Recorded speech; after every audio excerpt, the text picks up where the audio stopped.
Assalamualaikum warahmatullahi wabarakatuh. Selamat pagi, selamat datang kembali di video materi akuntansi keuangan menengah. Pada kesempatan ini, kita akan mulai membahas mengenai lanjutan topik dari video sebelumnya, yaitu materi lanjutan tentang materi ekuitas. Video ini adalah video kedua terkait dengan materi ekuitas. Oleh karena itu, jika Anda belum melihat video yang pertama, saya sarankan untuk melihat video pertama terlebih dahulu.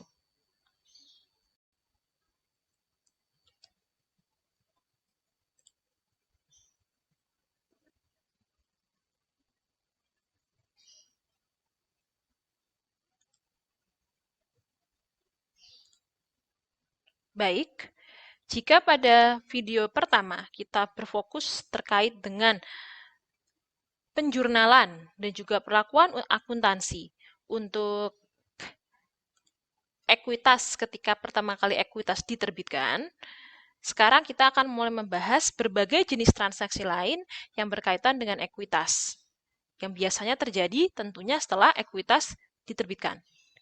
Yang pertama adalah transaksi pembelian kembali saham. Nah, jika Anda mengingat pada video pertama, sempat dibahas bahwa ada beberapa jenis jumlah saham ya. Pertama ada jumlah saham yang diotorisasi, yaitu jumlah saham yang merupakan hak, saya akan tunjukkan saja, jumlah saham yang merupakan hak dari perusahaan untuk diterbitkan pertama kali. Lalu yang kedua, ada jumlah saham diterbitkan, yaitu total jumlah saham yang benar-benar telah diterbitkan oleh perusahaan. Dan yang ketiga adalah jumlah saham beredar, yaitu jumlah saham yang diperdagangkan di pasar. Tetapi, kita perhatikan di sini bahwa logikanya jumlah saham diterbitkan dan jumlah saham beredar sama, karena tentunya perusahaan akan menjual di pasar saham yang ia telah terbitkan. Tapi ada situasi di mana jumlah saham diterbitkan dan jumlah saham beredar itu bisa berbeda. Contohnya gimana? Contohnya, ada sebuah perusahaan menerbitkan 100.000 lembar saham. Tapi dari 100.000 lembar saham tersebut hanya 90.000 yang beredar di pasar. Kenapa? Karena 10.000 lembar saham itu dipegang oleh perusahaan itu sendiri. Sehingga itu saham tersebut tidak beredar di pasar. Nah, transaksi di mana perusahaan bisa memegang atau menghold saham tersebut supaya tidak beredar di pasar itu adalah transaksi pembelian saham. Nah, pertanyaannya, kenapa ya ada perusahaan yang seperti itu? Jadi membeli kembali saham yang beredar. Bukannya tujuannya perusahaan menjual saham itu buat dapat modal. Kalau perusahaan sahamnya itu nggak beredar di pasar, perusahaan berarti nggak dapat uang dong, nggak dapat modal dong. Nah, ada beberapa alasan kenapa perusahaan membeli kembali saham yang beredar. Jadi menghold saham atau memegang saham. Yang pertama adalah saham beredar tersebut, saham yang dipegang tersebut adalah suatu cara untuk membagikan kas atau dividen kepada pemegang saham dengan cara yang dapat menghemat pajak. Jadi, misalnya contoh yang saya tadi, 100.000 lembar saham diterbitkan, tapi hanya 90.000 yang beredar di pasar. Sebesar 10.000 itu di-hold oleh perusahaan. Nah, yang 10.000 itu dipegang perusahaan dulu. Kenapa? Karena akan diberikan kepada pemegang-pemegang saham dengan proporsi tertentu. Anggaplah sebagai dividen. Begitu. Nah, dengan cara seperti ini, perusahaan memberikan saham tambahan kepada para pemegang saham itu dapat menghemat pajak. Karena jika dividennya adalah bentuk dividen tunai, uang itu dapat terjadi pembayaran pajak yang diperlukan. Tapi jika dalam bentuk saham, maka dapat menghemat pajak karena tidak dalam bentuk tunai. Itu yang pertama. Yang kedua, mengubah struktur modal dan rasio keuangan. Mungkin perusahaan memiliki tujuan struktur modalnya. Mungkin dianggap ekuitasnya terlalu besar misalnya, sehingga perusahaan coba mengurangi nilai ekuitas dan perhitungan-perhitungan rasio yang lain. Jadi dengan transaksi pembelian kembali saham ini dapat mengubah nilai ekuitas perusahaan dan pada dampaknya dapat mengubah nilai rasio keuangan. Jadi mungkin jika perusahaan punya target untuk mengubah nilai rasio keuangan, nilai rasio keuangan tertentu, bisa menggunakan cara ini untuk mengubah nilai ekuitasnya. Yang ketiga, saham yang dipegang perusahaan tersebut dapat dibagikan juga nggak hanya kepada pemegang saham, tapi bisa juga dibagikan kepada karyawan.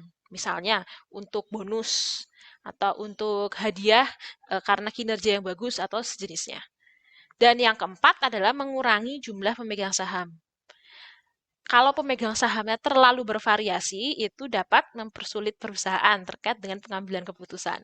Jadi ada beberapa perusahaan yang mungkin melakukan strategi mengurangi jumlah pemegang saham dengan cara membeli saham dari pemegang-pemegang saham kecil, itu dibeli kembali oleh perusahaan, sehingga perusahaan memegang saham tersebut. Nah, sehingga jumlah pemegang saham perusahaan pun berkurang. Nah, ini beberapa alasan kenapa perusahaan mempertimbangkan kembali pembelian kembali saham ini. Saham yang dibeli kembali itu kita sebut sebagai saham treasury. Nah, sekarang pertanyaannya, bagaimana metode pencatatan yang digunakan? Ada dua pencatatan yang dapat diterima. Yang pertama adalah metode cost, yang kedua metode nilai par. Nah, kita akan membahas yang metode cost. Nah, nanti kita akan perhatikan di contoh, jadi saham treasury jika disajikan pada laporan keuangan, itu nilainya mengurangi ekuitas. Jadi, masuk ke ekuitas, berarti nilainya negatif dalam kurung. Sama seperti akumulasi depresiasi. Jadi nilainya, akumulasi depresiasi aset itu kan masuk ke aset, tapi nilai dia itu mengurangi aset. Sama, saham treasury juga seperti itu, masuk di ekuitas, tapi nanti nilainya mengurangi ekuitas. Perhatikan contoh ini ya, penyajiannya. Perhatikan contoh berikut. Pacific Company menerbitkan 100.000 lembar saham dengan nilai par $1 pada harga $10 per lembar. Selain itu, perusahaan juga memiliki akun laba ditahan senilai $300.000. Jadi, jika dalam laporan keuangan disajikan, jadinya seperti ini ya. Nah, jadi pertama ada modal saham, lalu ada agio saham ya, dan ada laba ditahan, sehingga total ekuitasnya 1.300.000. Perhatikan informasi yang ada di sini nih, modal saham biasa, ini nilai nominalnya 1 par, dan ada jumlah lembar beredarnya. Ini penyajian di laporan keuangan untuk bagian ekuitas biasanya lengkap seperti ini, terkait dengan modal saham. Jadi ada jumlah lembar saham dan ada nilai parnya. Nah, sekarang kita perhatikan pada 20 Januari 2011, Pacific membeli kembali 10.000 lembar saham dengan harga $11 per lembar. Jadi yang tadinya sahamnya beredar di pasar, kita beli kembali seharga $11. Nah, Pacific mencatat transaksi pembelian kembali saham ini, transaksi saham treasury ini dengan jurnal berikut. Nah, perhatikan, jadi langsung saja debit saham treasury, kreditnya kas. Maaf. Dapatnya dari mana 110.000 ini? 10.000 ini tentunya dapatnya dari harga yang dibeli, harga pembelian $11 dikali 10.000 lembar saham. Sehingga dapat jurnal seperti ini. Ini untuk jurnalnya.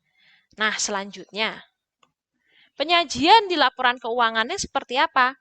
Nah, setelah transaksi pembelian saham treasury tersebut, maka perhatikan ada perubahan komposisi di ekuitas. Yang pertama modal saham biasa, Anda bisa lihat di situ.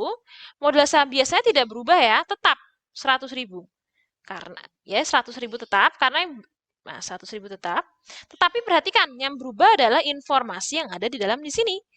Di sini tetap nilai nominalnya $1. Jumlah lembar diterbitkannya 100.000, tetapi yang beredar hanya 90.000 lembar beredar. Jadi 90.000 lembar beredar ini dapat dilihat berasal dari 100.000 lembar yang diterbitkan, dikurangi 10.000 lembar yang sekarang sudah dimiliki oleh atau dipegang oleh perusahaan sendiri. Nah, selanjutnya agio saham tidak berubah, laba ditahan tidak berubah. Nah, yang berubah adalah ada tambahan akun sekarang, yaitu saham treasury. Nah, saham treasury di sini nilainya adalah negatif atau mengurangi nilai ekuitas secara keseluruhan. Sehingga kita bisa lihat di sini total ekuitasnya menjadi 1.190.000. Baik, untuk transaksi selanjutnya adalah transaksi bagaimana jika saham treasury yang sudah dimiliki tersebut lalu dijual kembali ke pasar. Nah, jadi sudah dibeli, terus emas sudah dibeli kembali, dipegang, nah terus kemudian setelah beberapa waktu dijual kembali ke pasar. Nah, perhatikan soalnya. Jadi, yang kedua ya, 1.000 lembar saham ini, kemudian, jadi tadi kan beli 10.000 lembar saham treasury-nya. Lalu, 1.000 lembar saham dari 10.000 ini dijual kembali kepada publik pada tanggal 30 November dengan harga $14 per lembar. Nah, jurnal yang dibuat pada 30 November lalu gimana dong? Nah, jurnalnya seperti ini. Perhatikan ya, yang pertama, uang yang diterima perusahaan itu adalah 11-14 ribu dolar. Dari mana? Dari harga jual saham treasury $14 dikali jumlah lembar saham yang dijual, yaitu 1.000 lembar saham. Selanjutnya, kredit saham treasury di sini sebesar 11.000. Nah, saham treasury itu kan waktu kita beli saham treasury kan debit tuh. Nah, sehingga ketika dijual akan jadi kredit saham treasury 11.000. Begitu. $11 harga kosnya, harga dulu waktu kita pertama kali belinya, dikali 1.000 lembar, sehingga menjadi 11.000. Sisanya, selisihnya, keuntungan itu menjadi agio saham treasury sebesar 3.000. Begitu. Ini transaksi, maaf ini jurnal ketika ada transaksi penjualan kembali saham treasury. Oke, setelah saham treasury, kita sekarang bicara tentang saham preferen ya. Sedikit informasi tentang, kita sudah membahas sekilas tentang saham preferen di video sebelumnya. Nah, kita akan membahas sedikit lebih dalam sekarang. Oke, jadi ciri khas saham preferen ada beberapa. Yang pertama, saham preferen itu diutamakan dalam pembagian dividen. Berbeda dengan saham biasa, di mana pemegang saham itu belum tentu dapat dividen setiap tahun. Kalau saham preferen itu dia itu seperti obligasi. Jadi di saham preferen itu ada janji bahwa setiap tahun si pemegang saham preferen itu akan mendapat dividen sebesar berapa. Tapi dividennya tidak selalu dibayarkan pada tahun tersebut. Bisa aja dibayarkannya, pokoknya dividennya itu baru dibayarkan pada tahun ketika ada dividen. Contoh, tahun 2010 perusahaan nerbitin saham preferen. 2011-2012 perusahaan nggak ada dividen. 2013 perusahaan bayar dividen untuk saham preferen dan saham biasa. Nah, pemegang saham biasa cuma dapat dividen untuk tahun 2013 saja. Tapi untuk saham preferen, mereka dapat dividen jatah dari tahun 2010, 2011, dan 2012, 2011, 2012, dan 2013. Jadi walaupun duitnya baru dibayarkan, baru diterima pemegang saham pada tahun 2013, cuma jatah hitungannya itu sudah mencakup hitungan tahun 2011 dan 2012.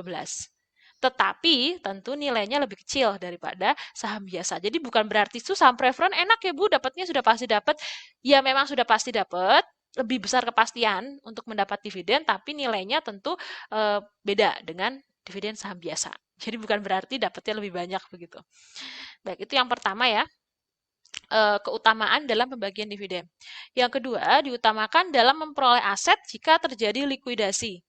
Jadi jika perusahaan likuidasi, aset kan dijual semuanya perusahaan. Nah, uang dari penjualan aset itu untuk bayar utang dulu. Nah, setelah bayar utang, sisanya dibagikan kepada pemegang saham preferen. Baru setelah itu pemegang saham biasa. Nah, yang ketiga adalah ada opsi untuk konversi jadi saham biasa. Nah, pemegang saham preferen biasanya ada opsi sehingga mereka bisa konversi saham preferen mereka jadi saham biasa. Misalnya 5 lembar saham preferen mendapat 1 lembar saham biasa atau sejenisnya. Tapi saham preferen walaupun banyak seperti ini, dia adalah non-voting. Jadi dia tuh istilahnya apa ya? Investor pasif lah. Karena dia tidak bisa menyampaikan pendapat, tidak bisa voting di RUPS atau rapat umum pemegang saham. Jadi misalnya ada voting terkait dengan milih siapa yang jadi CEO atau siapa yang dewan komisaris, maka pemegang saham preferen tidak memiliki hak suara untuk keputusan seperti itu. Begitu. Nah, ini ya ciri khasnya, ciri khas saham preferen. Akuntansi penerbitan saham preference sama dengan saham biasa ya, sudah kita bahas di video pertama terkait dengan penerbitan saham. Jadi di sini saham preference itu apa ya, terms-nya itu bisa diedit ya oleh perusahaan. Biasanya prinsip utamanya ini tadi, prinsip utamanya ini eh, boleh dimodif tambah-tambahan boleh, tapi tidak boleh melanggar hukum yang berlaku maupun tidak boleh melanggar statuta perusahaan. Langsung pakai contoh aja. Contohnya saya bahas agak cepat saja karena pada dasarnya sama ya dengan penerbitan saham biasa. Bishopco menerbitkan 10.000 lembar saham preference nilai par $10 seharga dijual dengan harga $12 per lembar. Sehingga jurnalnya seperti ini ya. Jadi uang yang diterima perusahaan adalah 120.000. Dah, lalu kreditnya untuk ekuitasnya kebagi jadi dua, yaitu modal saham preference dan agio saham preference. Ini sudah kita bahas di video pertama. Untuk detailnya, teman-teman bisa melihat di video pertama terkait penerbitan ekuitas. Nah, sekilas teori tentang dividen. Jadi, dividen atau prive ya. Kalau prive perusahaan pribadi itu gampang ya. Pemilik tinggal sedang butuh uang dia ke perusahaan, lalu ngambil uang dari perusahaan lalu tinggal dicatat sebagai prive. Tapi perusahaan terbuka di mana ada pemegang saham itu tidak semudah itu. Jadi perusahaan dan pemilik dianggap sebagai dua entitas terpisah. Jadi pemilik bisa terima uang dari perusahaan itu tergantung kebijakan perusahaan, manajemen perusahaan. Apakah pada tahun tersebut perusahaan akan membagikan dividen atau tidak. Jadi ketika perusahaan untung, banyak kas, mungkin mereka bagi dividen, mungkin tidak. Nah, tetapi ternyata hanya sedikit perusahaan yang membagikan seluruh profitnya sebagai dividen. Lah, itu kan perusahaan untung, itu kan untuk pemilik. Kok nggak dibagikan keuntungannya kepada pemilik? Nah, ada beberapa alasan yang biasanya melandasi kebijakan perusahaan yang mungkin nggak membagikan dividen atau kalaupun bagiin dividen mungkin hanya sedikit. Yang pertama perjanjian dengan kreditor. Jujur saja kalau sudah bicara tentang bargaining power, kreditor itu paling atas ya. Kalau ingat ya urutan kalau aset likuidasi itu kan pertama kreditor baru pemilik ya. Jadi kalau perjanjian dengan kreditor bahwa misalnya dividen itu tidak boleh lebih besar dari berapa persen misalnya dalam 1 tahun atau dalam 3 tahun atau bagi dividen itu cuma boleh 3 tahun sekali atau ada perjanjian seperti itu. Lah kok kreditor ada persyaratan seperti itu karena jika perusahaan terlalu banyak membagi dividen bisa saja itu ada indikasi-indikasi bahwa pemilik itu terlalu mengkontrol perusahaan. Dalam artian mengkontrol untuk kepentingan pemilik, tapi tidak untuk kepentingan perusahaan di jangka depan. Nah, kalau pemilik kan yang penting dia dapat uang nih. Misalnya ya, kita main kasarnya pemilik dia dapat uang. Tapi mungkin saja dengan pemilik dapat uang tersebut, perusahaan malah jadi tidak bisa berkembang. Atau jangan-jangan operasi dia malah jadi terganggu. Kalau perusahaan operasinya terganggu, yang repot adalah kreditor, karena bisa saja perusahaan menjadi gagal bayar. Apalagi kalau bentuknya PT atau perusahaan terbuka, maka kalau perusahaan gagal bayar, ya pemilik modalnya hilang, tapi utang perusahaan nggak akan ditransfer ke pemilik. Utang perusahaan ya utang perusahaan. Seperti itu. Sehingga di sini pemilik punya keuntungan karena dia dianggap sebagai entitas terpisah. Jadi bisa saja nih kalau kebanyakan bayar dividen itu ada indikasi bahwa mungkin pemilik mengkontrol perusahaan untuk ngasih uang banyak ke pemilik, padahal ternyata dividen tersebut malah merugikan operasi perusahaan. Makanya ada kreditor yang mensyaratkan bahwa dividen itu tidak boleh lebih banyak dari tingkat atau proporsi tertentu. Nah, lalu memenuhi persyaratan yang tertulis pada statuta perusahaan. Nah, lalu ini juga yang penting, yaitu biasanya perusahaan cenderung tidak membagi dividen karena profit. Keuntungan yang diterima perusahaan itu digunakan untuk membiayai investasi atau ekspansi perusahaan. Jadi misalnya perusahaannya selama ini hanya di satu negara, lalu dia pengen ekspansi ke negara lain. Atau dia ingin membuka cabang baru. Nah, seperti itu akan lebih menguntungkan, akan lebih mudah jika dia tidak membagikan uang ke pemilik. Nah, sehingga dia tidak membagi dividen. Untungnya disimpan dulu untuk investasi. Nah, lalu yang keempat, menstabilkan pembayaran dividen. Kalau bagi dividen itu nggak stabil, itu tuh biasanya pemegang saham dan juga pasar modal itu kurang suka. Misalnya tahun ini bayar dividen, tahun 2 tahun lagi 2 tahun tidak, terus tahun ketiga bayar, terus tahun keempat bayar, terus intinya nggak ada pola tertentu dalam pembayaran dividen. Nah sehingga biasanya perusahaan mungkin tahun 2015 dia cukup banyak nih kas yang dia kayaknya kas ini cukup untuk bagi dividen. Tapi dia nggak langsung bayar jeblok tahun 2015 itu semua. Dia ngitung nih, 2015 nih kayaknya cukup nih bagi dividen. Tapi 2016 rencananya saya mau invest. 2017 juga saya mau invest. Nah, mungkin gini aja deh, 2015 ini dividen nggak saya kasih semuanya pemilik, saya kasih cuma seperempatnya. Nanti tahun 2016 seperempatnya dan seterusnya, sehingga dividennya lebih smooth. Nah, bagian dividen yang lebih smooth, lebih terpola seperti ini bisa lebih disukai oleh pemegang saham. Lalu yang terakhir, membuat margin aman jika perusahaan rugi. Kalau perusahaan untungnya di bagian pemilik semua lah, kalau pas tahun perusahaan lagi jelek, terus perusahaan simpenannya bagaimana dong? Nah, sehingga jika perusahaan untung, biasanya yang dibagikan ke pemilik dividen mungkin hanya sebagian kecil. Sisanya mungkin untuk investasi dan sisanya mungkin untuk jaga-jaga jika tahun depan atau 2 tahun lagi perusahaan dalam kondisi yang ekonominya atau kinerjanya tidak baik gitu. Baik, beberapa jenis dividen yang mungkin akan sering teman-teman dengar adalah dividen kas, dividen properti, dividen likuiditas, dan dividen saham. Keempat dividen ini, jika perusahaan melakukan pembagian dividen, maka semuanya akan mengurangi total ekuitas perusahaan. Jadi ekuitasnya berkurang, kecuali dividen saham. Kalau dividen saham tidak mengurangi total ekuitas. Kok bisa? Nah, kita akan bahas bareng-bareng di sini. Yang pertama, dividen yang paling umum ya, yang paling mungkin bisa dibilang ditunggu pemegang saham adalah dividen kas. Nah, mekanisme dividen kas itu dinyatakan atau ditetapkan oleh rapat umum pemegang saham. Jadi, misalnya perusahaan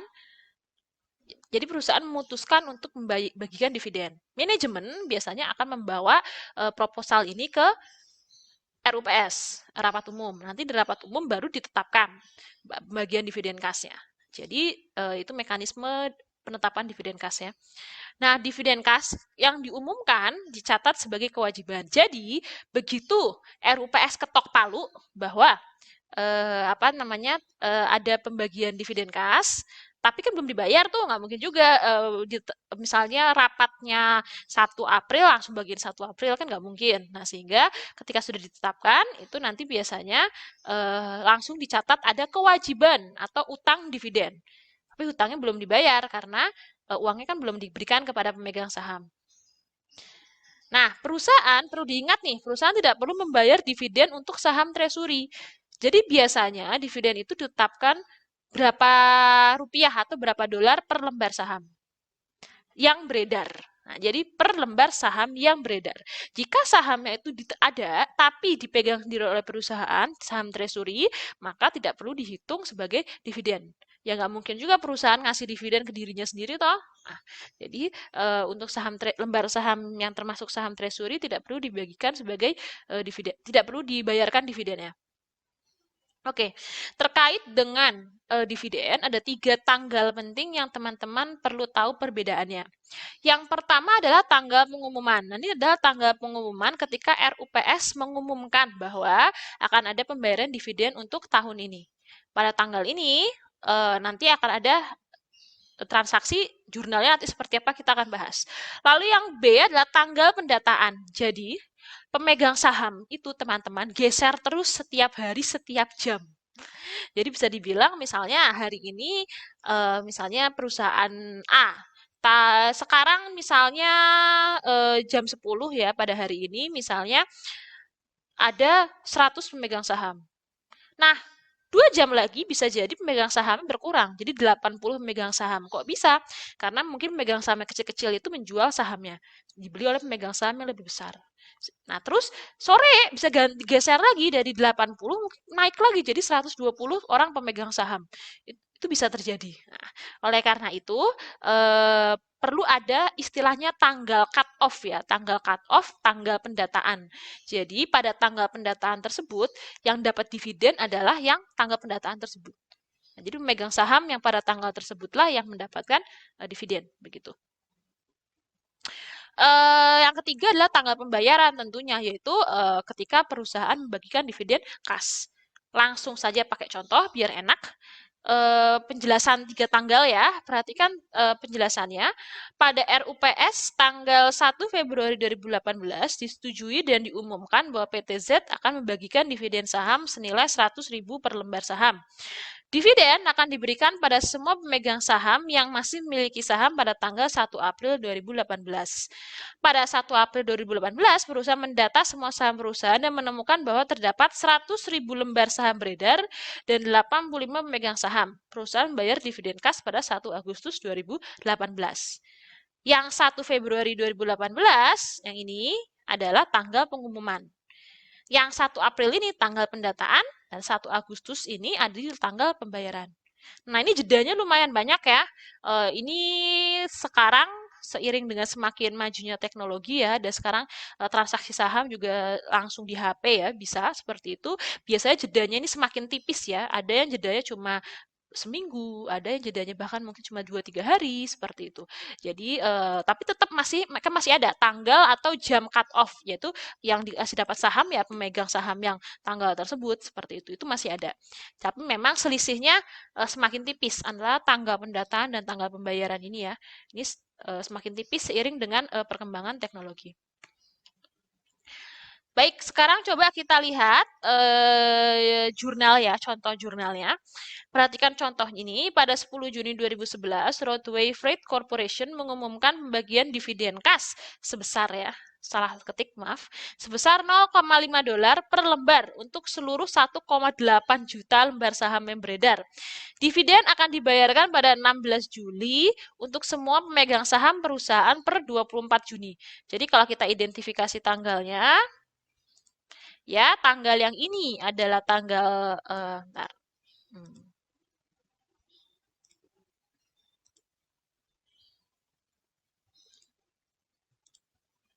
Nah, yang ini adalah tanggal pengumuman. Ini pengumuman ya. Lalu ini tanggal yang ini dividen dibayarkan 16 Juli ini adalah tanggal pembayaran ya. Bayar, saya tulisnya tanggal pembayaran. Dan ini untuk semua pemegang saham perusahaan per 24 Juni. Nah, ini tanggal pendataan ya. Nah, seperti itu. Sekarang coba kita lihat jurnalnya ya. Nah, pada tanggal pengumuman yaitu pada tanggal 10 Juni ini, jurnalnya adalah ini ya. Dividen, debitnya dividen atau dividen tunai, monggo, tidak masalah. Lalu kreditnya utang dividen. 900.000-nya dapat dari mana? 100.000-nya dapatnya dari 0,5 lembar ini dikali 1,8 juta ya. $0,5 per lembar dikali 1,8 juta lembar dapat $900.000. Nah, kreditnya utang dividen karena kan belum dibayar. Ini baru pada tanggal pengumuman ya. Pada tanggal pendataan 24 Juni yang ini tidak ada jurnal yang dibuat. Jadi dalam artian ini bukan transaksi akuntansi ya, tidak perlu dibuat jurnalnya. Lalu yang terakhir tanggal pembayaran, jurnalnya adalah seperti ini, melunasi hutang dividen. Dan utang dividen, debit utang dividen, kreditnya kas 900.000. Oke, oh ya hal lain yang ingin saya sampaikan untuk jurnal ini adalah untuk jurnal yang di tanggal pengumuman ini ya teman-teman. Ini kan dividen. Nah, jadi ada 2 jenis cara mencatat ya. Cara mencatat yang pertama, dicatat dulu sebagai dividen, lalu nanti di akhir tahun buat jurnal penutup ya, masuk ke ditransfer ke laba ditahan. Tetapi bisa juga ada perusahaan langsung ini laba ditahan, langsung debit laba ditahan, kredit utang dividen. It's okay, dua-duanya oke aja ya. Cuman mungkin akan lebih lengkap informasinya kalau kita menggunakan dividen dulu ya, baru nanti dibuat jurnal penutup langsung transfer ke laba ditahan. Baik, selanjutnya untuk dividen saham ya. Jadi dividen saham ini berbeda dengan dividen kas. Jadi kalau dividen saham ini atau dividen properti ya. Kalau dividen kas atau dividen properti itu kan perusahaan memberikan aset kepada pemegang saham. Tapi kalau dividen saham ini pada dasarnya sebenarnya tidak ada transfer uang atau transfer aset dari perusahaan ke pemegang saham. Jadi intinya pada dividen saham itu perusahaan itu menerbitkan saham baru. Nah, lalu saham baru itu dibagikan kepada semua pemegang saham secara merata. Contoh, perusahaan A membagikan dividen saham sebanyak 1.000 lembar. Saya adalah pemegang saham dari perusahaan A. Saya punya 10% saham perusahaan A. Maka saya akan mendapatkan saham baru sebanyak 10% dari 1.000 lembar yang dibagikan. Sehingga tidak ada perubahan proporsi pemilik saham ya. Jadi pemegang sahamnya tetap persentasenya sama. Yang berubah adalah jumlah saham beredarnya. Nah, nyatetnya gimana? Terkait dengan pencatatan dividen saham yang umumnya diterima, pendapat yang diterima, ada beberapa pendapat ya, cuman yang saya akan bahas di sini adalah prosedurnya adalah dividen yang dicatat itu dianggap sebagai ini ya, jurnal reklasifikasi akun aja. Jadi sama-sama ekuitas, itu transfer nilai dari laba ditahan dipindah masuk ke akun modal saham. Jadi sama-sama ekuitas. Jadi tidak ada transfer aset, hanya ekuitas nilai ditransfer dari satu akun ke akun ekuitas yang lain. Nah, berapa nilai yang ditransfer? Yang ditransfer itu sebesar nilai par dari saham tersebut. Ini satu pendapat ya, jadi mungkin ada buku lain yang menyampaikan berbeda, tapi di sini saya menyampaikan yang ini. Oke, kita ke contoh berikut. Fine Corporation memiliki 1.000 lembar saham biasa yang beredar dengan nilai par $100 dan laba ditahannya 50.000. Jika Fine mengumumkan 10% dividen saham, maka perusahaan akan menerbitkan 100 lembar saham baru untuk pemegang saham. Sewaktu tanggal pengumuman, jurnalnya seperti ini. Nah, debit adalah dividen saham. Atau dividen juga boleh, nggak masalah. Tapi biasanya terserah si perusahaan, dividen juga nggak masalah. Dividen saja tidak masalah. Atau dividen saham. Atau dalam kurung ya, laba ditahan, kalau perusahaan mau langsung laba ditahan juga tidak masalah. Tapi harus konsisten. Kalau misalnya dividen saham langsung laba ditahan, maka kalau dividen tunai juga harus langsung laba ditahan, akun yang digunakan. Nah, 10.000 ini berasal dari 100 lembar saham baru dikali nilai par sebesar $100. Nah, kreditnya adalah akun sementara bernama dividen saham biasa akan didistribusikan sebanyak senilai $10.000. Nah, ini akun sementara ini akun apa, Bu? Nah, akun sementara ini adalah akun yang kita gunakan untuk mencatat akun modal saham biasa. Tapi nggak bisa dong kita langsung kredit, Bu, nggak bisa ya kreditnya langsung modal saham biasa, nggak bisa, karena sahamnya belum terbit. Jadi sama seperti dividen kas ya, kalau belum dikasih duitnya ya masih utang, ini juga sama. Jadi dividen saham ini karena sahamnya belum diterbitkan, ini gampangnya utang saham, utang dividen saham lah kayak gitu. Istilahnya dividen saham biasa akan didistribusikan. Bedanya akun ini masuknya akun ekuitas ya, bukan utang. Gitu. Jurnalnya nanti, maaf. Nah, pada tanggal distribusi saham atau tanggal pembayaran, nah, jurnalnya seperti ini ya, debit, jadi akun dividen saham biasa akan didistribusikannya debit, jadi kehapus ya, tadi kan kredit 10.000, lalu ini debit 10.000 sehingga terhapus, lalu kreditnya modal saham biasa, sebesar 10.000. Nah, ini untuk dividen saham. Nah, selain dividen saham saya bilang itu kan merubah nilai ya, merubah nilai ekuitas. Jadi nilai transfer dari laba ditahan pindah ke akun modal saham. Nah, tapi nggak merubah aset perusahaan. Aset perusahaan nilainya tetap. Nah, ada lagi nih transaksi atau apa ya istilahnya ya, mekanisme bisnis di mana perusahaan itu mengubah jumlah saham yang beredar tapi tidak mengubah nilai yang ada di ekuitas, yaitu kita sebut sebagai share split. Nah, share split itu gimana sih, Bu? Nah, share split itu langsung saya pakai contoh seperti ini saja. Jadi perhatikan contoh share split di sini. Jadi misalnya pada suatu tanggal ada perusahaan yang punya modal saham biasa, share capital ordinary sebanyak 1.000 lembar saham. dengan nilai par sebesar $100 per lembar. Totalnya jadi $100.000 total modal saham biasanya. Nah, lalu perusahaan mau share split. Share splitnya 2 for 1. Jadi setiap satu lembar saham di split jadi 2 lembar. Intinya satu lembar saham di split jadi 2 lembar saham. Sehingga laporan keuangan setelah share split berubah jadi seperti ini.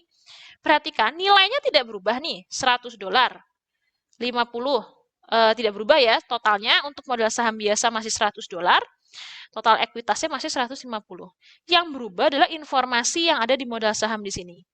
Nah, perhatikan, nah di sini pertama jumlah saham beredarnya jadi $1.000.